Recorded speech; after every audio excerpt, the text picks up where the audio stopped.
itu ada juga makna, itu kan makna budaya. Kalau makna universalnya maka kesempurnaan, karena dia melihat tanpa memberikan komentar.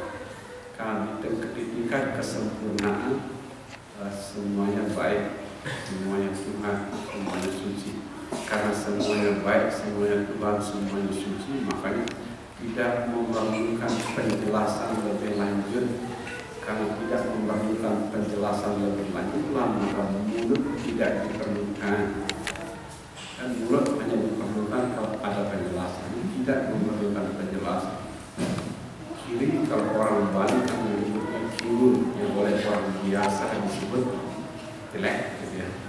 Sempurna. Kanan disebut tengah, yang oleh orang biasa disebut baik. Tapi sempurna, dua-duanya tempat. Ya. Jadi bahasa universalnya maka kesempurnaan tidak bisa dijelaskan. Karena tidak bisa dijelaskanlah, dia tidak memerlukan murid. Sebagaimana kemarin daerah sana ada nanya soal kematian. Di tingkatan jalan tanpa jalan, yang ketiga itu adalah dia yang mengerti tidak bicara, dia yang bicara tidak mengerti. Hanya mulut tidak biasa. Itu artinya kalau saya suka pakai lama-lama itu dia ingat selalu ingat, hanya pengingat saja. Bagus ibu baru sampai ke sini sudah nanya. Ada orang berkali-kali ke sini tidak pernah nanya. Berikutnya sambil menunggu beberapa teman masih berjalan, soal yang lain, ya. Terakhir SMA terakhir. Ya, cepat. Baik.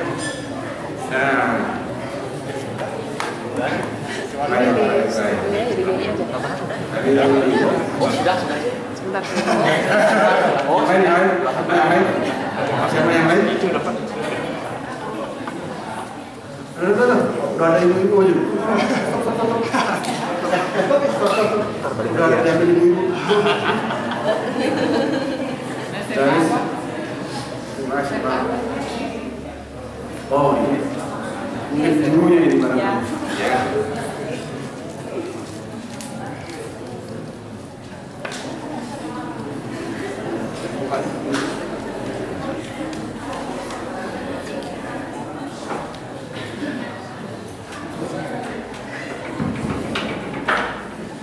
Ya, terima kasih masih bersama kita. Terima kasih kepada semua pihak dari Drama Wihara Arama, ibu, bapak, dan adik-adik semua bertahan sampai hari terakhir. Ini perjumpaan kita yang terakhir. Ya, ini sudah habis, diskusinya selesaikan dulu. Kita setiap hari meditasi menyaksikan tanpa melakukan penghakiman, kita perlahan memasuki ruang-ruang gelap di dalam batin kita. Semakin banyak sedih Anda, semakin banyak ruang gelap di dalam yang belum Anda masuki.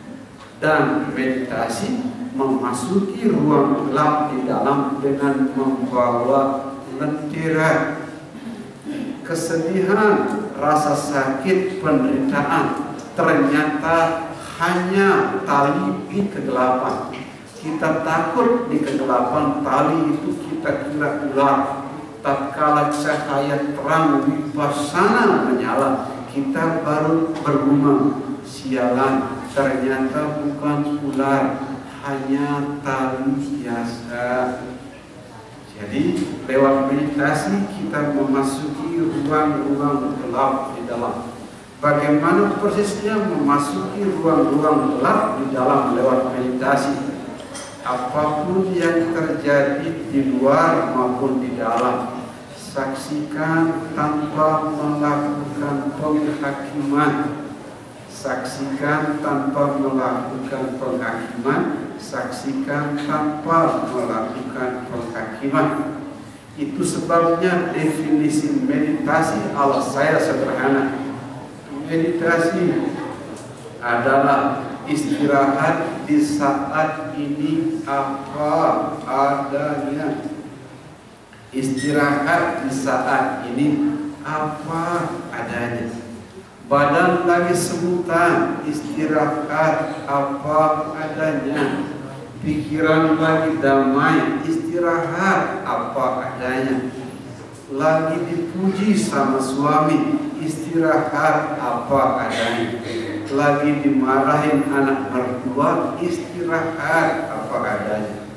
Kalau saja Anda selalu istirahat apa adanya, maka kita sudah memasuki wilayah senyum kepada semua segi kehidupan. Senyum, karena dengan senyum kita bisa membelai wajah hidup kita yang paling hitam. Segelintir ibu-ibu merasa bersalah karena pernah keguguran maupun menggugurkan. Dan segelintir bapak-bapak merasa berdosa karena mempacari terlalu banyak anak orang nggak dijadikan istri. Senyum-senyum itu orang. Tapi selalu saya bilang, kesalahan bukan hukuman, kekeliruan bukan hukuman. Kesalahan dan kekeliruan hanya tangan-tangan guru yang membimbing Anda biar datang ke drama wihara Karama. Karena tanpa kesalahan, tanpa kesedihan, Anda akan menjauh dari ajaran suci. Anda tidak akan tertarik belajar meditasi. Sehingga lewat meditasi, oke, sudah lewat, oke. Tapi yang lewat tidak mendorong Anda ke jurang neraka. Yang lewat seburuk apapun membawa Anda ke tempat ini. Berdoa, bermeditasi. Tadi pagi saya menduga tatkala laki-laki di depan kampanye kerasa, krosok. Ternyata di luar dugaan. Tadi pagi jauh lebih damai dibandingkan kemarin.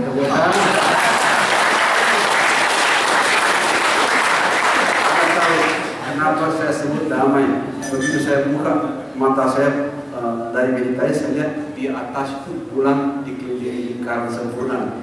Wah, dan begitulah dunia. Jadi tepuk tangan buat kawan-kawan.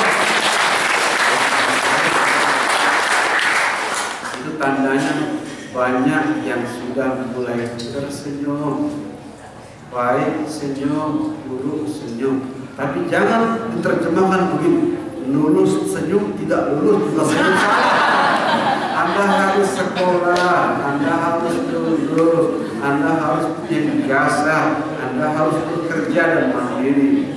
Dah, nggak usah balik ke Bandung, karena lulus senyum, tidak lulus juga senyum. Salah. Anda harus sekolah, Anda harus S1. Tapi sebagaimana pesan pegawai bidang, porsi manusia hanya berdoa dan berusaha. Hasilnya sambut dengan senyuman.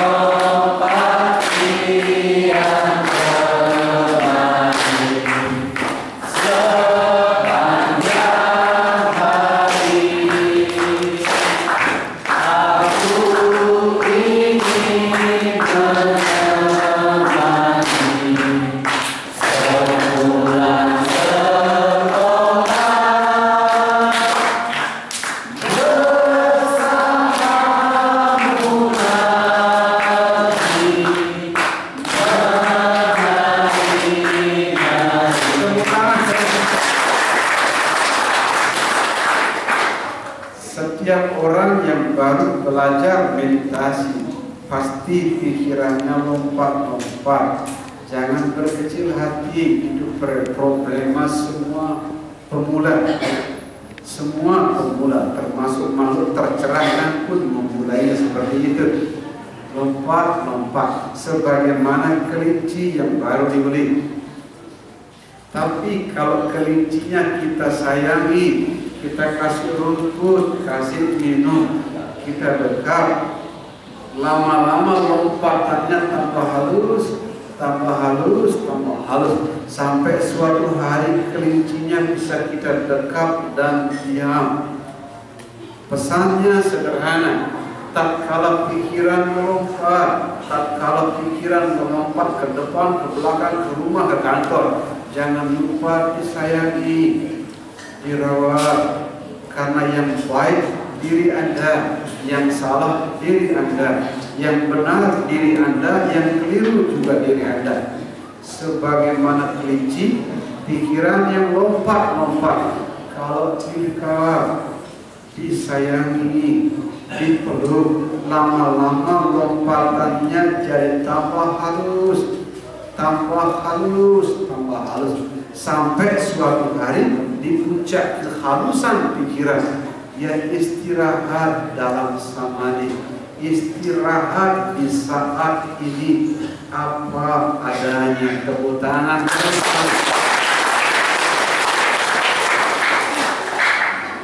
Itu makanya di jalan meditasi yang saya ikuti ada dua wajah kesadaran. Pertama kesadaran, yang kedua perawatan. Boleh sedang bicara, boleh sedang hening, boleh sedang bad mood, boleh sedang good mood, tapi sadar bad mood maupun good mood. Tapi kalau kita salah melakukan kesadaran hari itu, kesalahan kita dirawat. Itu yang saya sebut sebagai meditasi 24 jam sehari. Bicara penuh kesadaran, tidur penuh kesadaran, makan, minum, jalan, nutup pintu, mandi, pakai baju semuanya.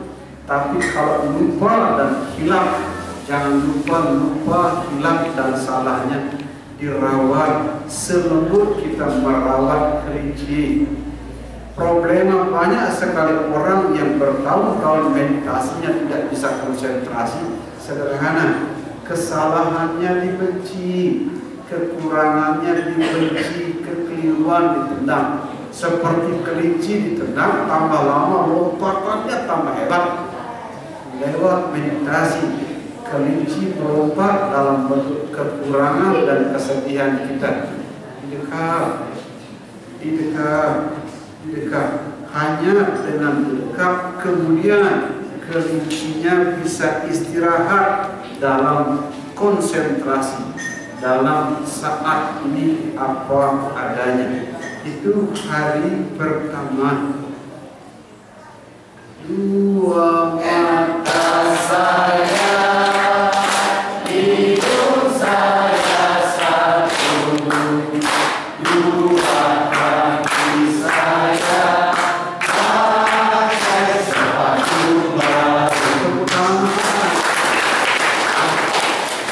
Ini cara merawat kehidupan. Tadi cara merawat pikiran dalam meditasi. Dalam kehidupan kita belajar merawat hidup kita.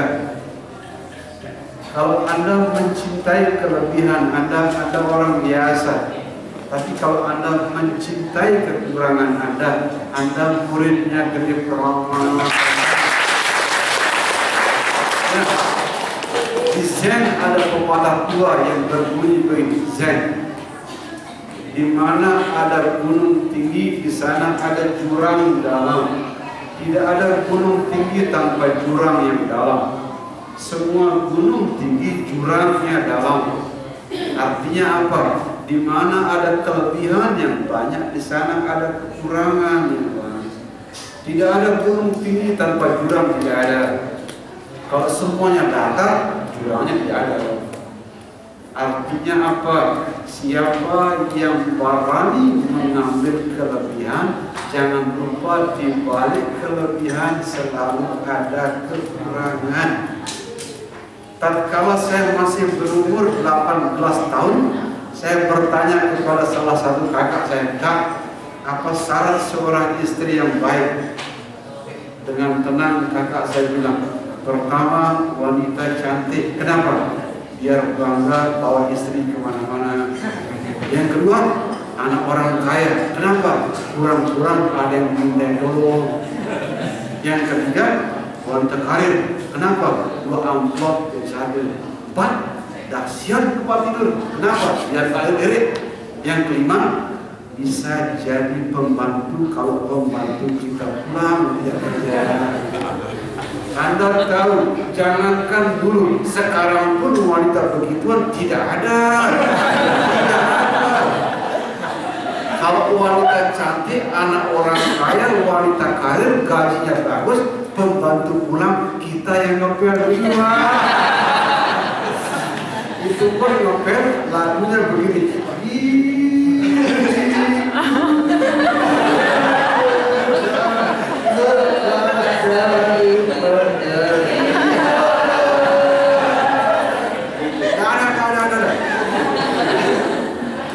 Dalam bahasa orang Zen, di mana ada gunung, di sana ada jurang. Di mana ada kelebihan, di sana ada kekurangan. Gunung mencakup puncak gunung maupun jurang. Anda dan saya mulai damai. Kalau kita berani mendekat baik kelebihan dan kekurangan kita. Wanita kalau cantik, pintar, gajinya besar, pasti harga dirinya tinggi, otomatis turun. Pria kalau ganteng, kaya, brilian, itu rawan selingkuhan. Jadi adik-adik wanita yang remaja, kalau mau cari pria yang aman, sederhana, cari yang jelek, botak, ngomongnya banyak, gak ada yang selingkuh. Siapa lagi yang orang selingkuh seperti ini? Sehingga kedamaian kehidupan tersembunyi di balik kalimat orang Zen.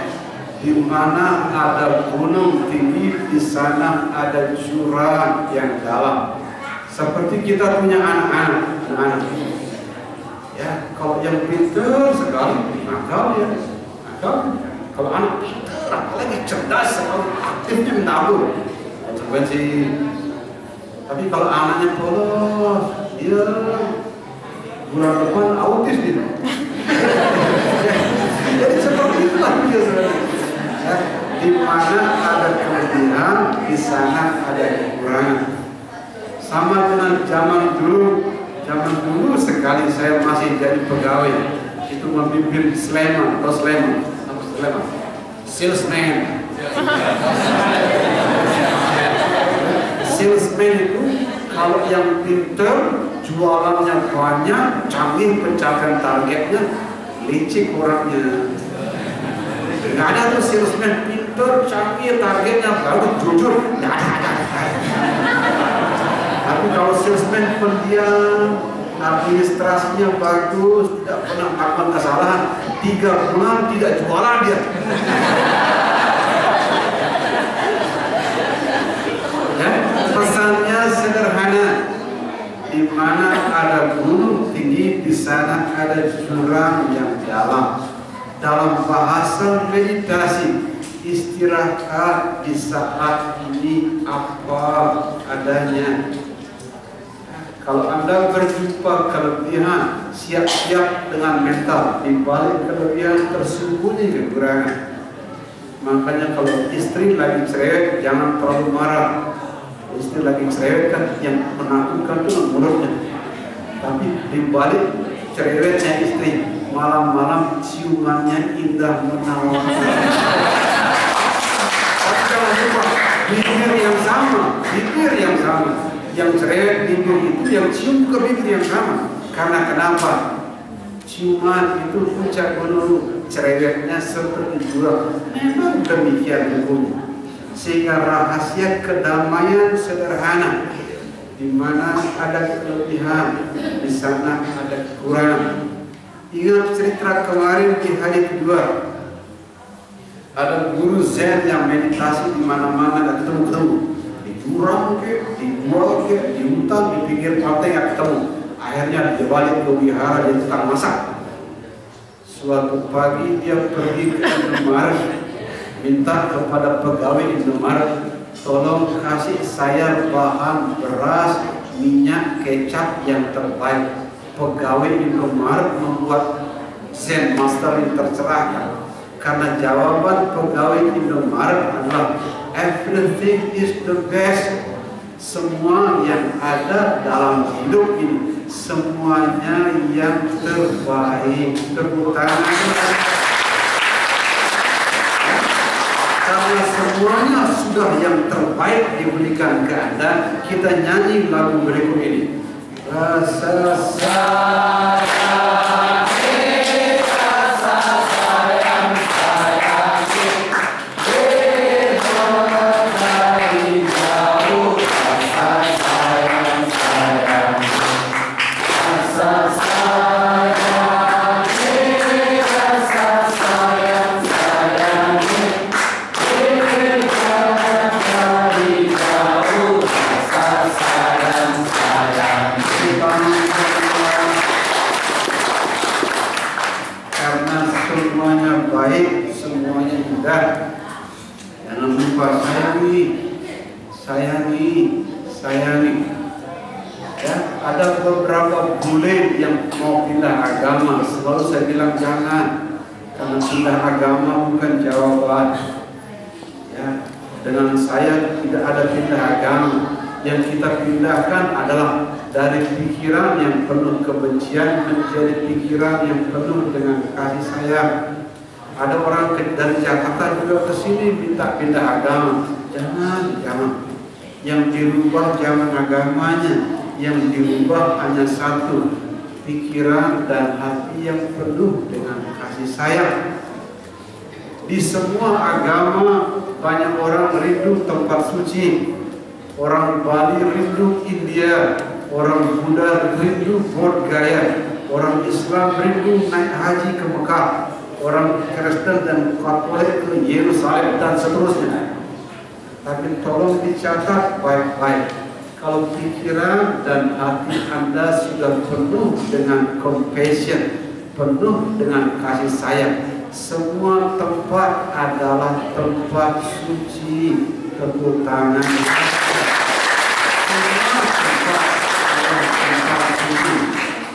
Di Jakarta suatu hari ada yang aneh. Teman saya Pak Ustadz tentu saja orang Islam, mau menulis buku tentang Ka'bah. Ka'bah itu rumah Tuhan ala orang Islam, kita hormat. Bukunya tentang Ka'bah, penulisnya Pak Ustadz. Saya disuruh memberikan kata pengantar. Aduh Pak Ustadz, mana ngerti urusan Ka'bah, mana ngerti mimpi apa Pak Ustadz semalam. Kok saya dikasih? Nah, kita percaya anak. Tapi saya nggak janji Pak Ustadz ya, kalau ada inspirasi saya bantu, kalau nggak ada saya nggak boleh memaksakan. Tapi kurang setengah jam saya meditasi, muncul jawaban tadi sekali. Sampai Pak Ustadz luar biasa terima kasih sama saya. Kalimatnya begini, dengerin dulu, tolong hening sebentar.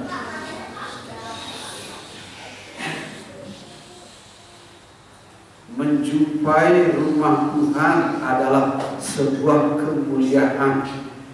Menyembah rumah Tuhan adalah sebuah keagungan. Tapi menemukannya kembali di dalam hati, itulah sebuah pencapaian. Tepuk tangan. Jadi orang Islam menemukan Ka'bah itu mulia, menyembah Ka'bah itu agung. Tapi menemukannya kembali di dalam hati, itulah namanya pencapaian spiritual yang bernama pencerahan. Karena demikian keadaannya, karena rumah dan tempat suci yang sesungguhnya ada di dalam hati, kita nyanyi lagu berikutnya. Nina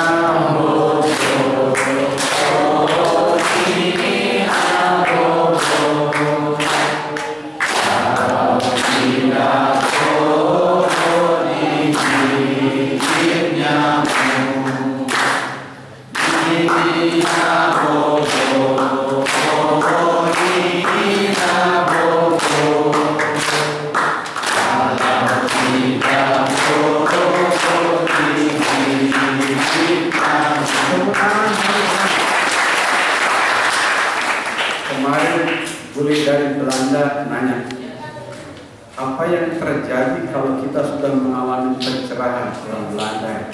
Orang boleh khas-khas. Saya bilang, sebagaimana sifat alami air yang basah, sifat alami gula yang manis, air tidak perlu berjuang menjadi basah, gula tidak perlu berjuang menjadi manis, karena sifat alaminya seperti itu. Kita orang biasa memang berjuang untuk menjadi penuh kasih sayang, tapi begitu kita mengalami pencerahan, sifat alami hati yang tercerahkan adalah penuh kasih sayang. Kalau orang biasa menyayangi, berjuang, berkorban dan sejenisnya, makhluk tercerahkan tidak perlu berjuang dan berkorban. Sebagaimana air yang basah, gula dan yang manis, hati yang tercerahkan secara alamiah penuh dengan kasih sayang. Makanya di dunia makhluk tercerahkan sederhana. Pandanglah semua makhluk sebagaimana seorang ibu memandang putra tunggalnya. Tidak ada makhluk di alam ini yang bukan putra tunggal. Makanya lagunya di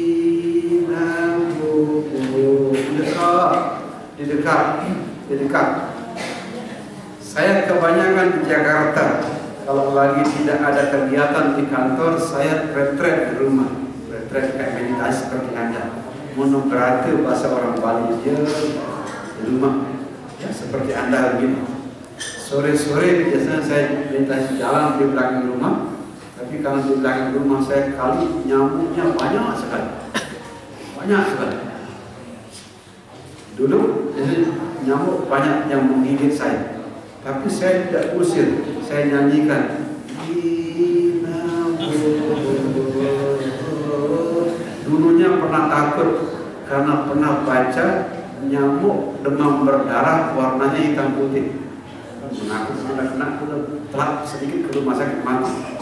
Saya dibilang sama, Ben, kamu tidak adil ke dia peramal, kamu kan makan banyak dari sayur, dari nasi.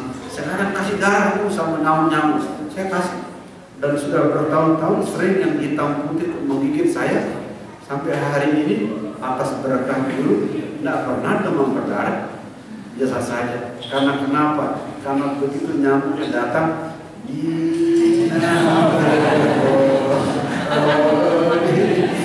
sehingga ibu-ibu mulai ntar sore kalau suaminya marah-marah langsung nyanyi,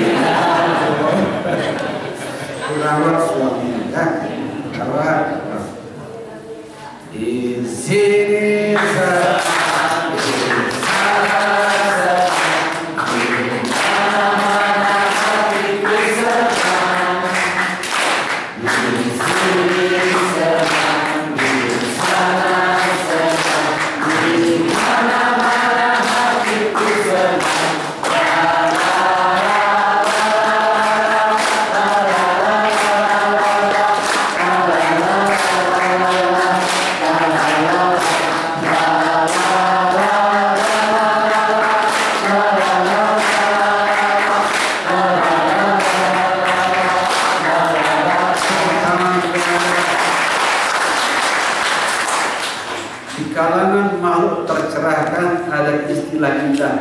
present moment, wonderful moment. Saat ini adalah saat yang paling indah. Kenapa saat ini adalah saat yang paling indah? Masa lalu sudah lewat, masa depan belum datang. Satu-satunya berkah kehidupan yang kita punya bernama saat ini. Saat ini, saat ini. Adik-adik remaja masih ingat kemarin Leo Tolstoy datang ke tempat ini. Tulisannya bukan beliau. Ya, seniman besar Rusia Leo Tolstoy pernah memberikan pertanyaan, kapan waktu terbaik, siapa manusia terbaik, dan apa hal yang terbaik yang mesti dilakukan. waktu terbaik adalah saat ini, karena itu satu-satunya waktu yang bisa kita nikmati. Orang terbaik adalah yang di sebelah Anda, karena dengan dia Anda bisa memilih bahagia maupun sedih. Dan hal terbaik yang mesti dilakukan adalah berbahagia sama orang sebelah. Sekarang salamin sebelah kanan begini, bahagia.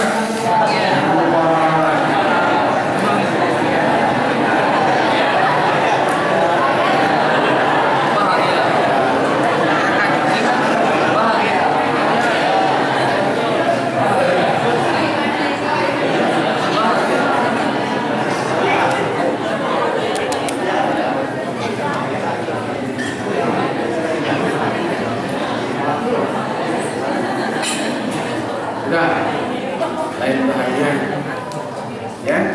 Di Tibet ada istilah lampring. Bagi orang biasa seperti kita, orang biasa, ya. Bagi orang biasa seperti kita, meditasi dulu baru damai, doa dulu baru bahagia. Artinya apa? Ada dua hal, jalan dan hasilnya. Jalan dan hasilnya. Jalan itu doa, jalan itu meditasi, jalan itu zikir, jalan itu yoga segala macam. Jalan dan damai dua hal berbeda. Tapi